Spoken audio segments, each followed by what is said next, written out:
కుంభరాశి వారికి మార్చి 1వ తారీఖు నుండి 15వ తారీఖు వరకు ఈ విధంగా ఉందనే విషయం మనం విశేషంగా తెలుసుకోవడం ప్రయత్నం చేద్దాం. కుంభరాశిలో చతుర్గ్రహ కూటమి ఉంది. ఒక రవి ఉన్నాడు, ఒక కుజుడు ఉన్నాడు, ఒక రాహు ఉన్నాడు, ఒక బుధుడు ఉన్నాడు. ఈ రవి కుజుడు ఇద్దరు కలయిక వల్ల ఒక అగ్నితత్వం పుట్టుకొస్తుంది కాబట్టి వాళ్ళు మిత్రులే అయినప్పుడు బయటకు వచ్చేది మాత్రం అగ్నియే. సో మనం తీసుకుంటుంది షార్ట్ టర్మ్లో తీసుకునే నిర్ణయాలన్నింటినీ ఫెయిల్ అయ్యే అవకాశం ఉంటుంది. మన కోపమే మన శత్రువు. కోపాన్ని అణచివేసుకోవడం ప్రయత్నం చేయండి. మెడిటేషన్ చేయడం ప్రయత్నం చేయండి. కొంచెం మానసిక ఒత్తిడిని బయటపడడానికి ఏదైనా ధ్యానము, అదేవిధంగా ఏదైనా దేవతను పూజ చేయడం కానీ, ఏదైనా దేవాలయంలో పోయి కూర్చొని నిత్య పారాయణం చేసుకోవడం కానీ, ఇటువంటి కొన్ని ప్రక్రియలు చేయడం చాలా అవసరం పడుతుంది. ఇది కుంభంలో ఉన్న ఈ 4 గ్రహాల యొక్క ప్రభావం అనేది ఏకాగ్రత చేయకుండా మన జీవితంతో ఆడుకోవడం కానీ ప్రయత్నం చేయాలి. మనం తీసుకున్న నిర్ణయాల్లో మిస్ఫైర్ అయ్యడం కూడా ప్రయత్నం చేస్తాయి. సో నిర్ణయం తీసుకోకుండా న్యూట్రల్గా ఉండగలిగితే చాలా బాగుంటుంది. ఇక ద్వితీయంలో శుక్రుడు ఉచ్చస్థితిలో ఉన్నాడు. అదే విధంగా శనీశ్వరుడు కూడా కూర్చున్నాడు. ఉచ్చస్థితిలో శుక్రుడు ఉన్నాడు కాబట్టి అదొక ప్లస్ పాయింట్ అని చెప్పచ్చు. అలాగే మనం చూస్తే పంచములో గురుడు యొక్క అనుగ్రహం ఉంది కాబట్టి ఈ కష్టాల నుండి బయటకు తీసుకురావడానికి కుజుడు ఆశీర్వచనం ఉంది కాబట్టి భయపడవలసిన అవసరం ఏమాత్రం లేదు.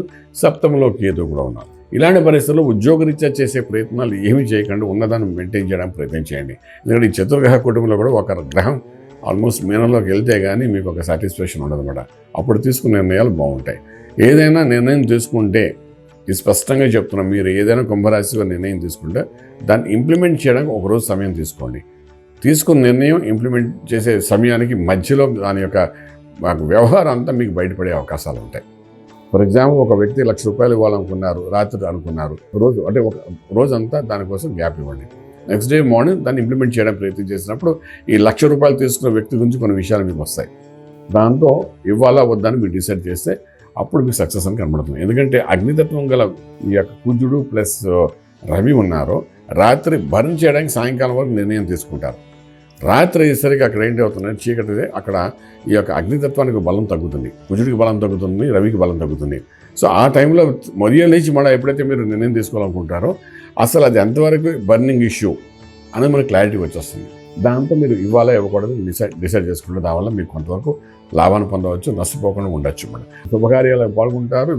వాళ్ళ వివాహం కోసం చేసే ప్రయత్నాల్లో సక్సెస్ఫుల్ అవుతారు.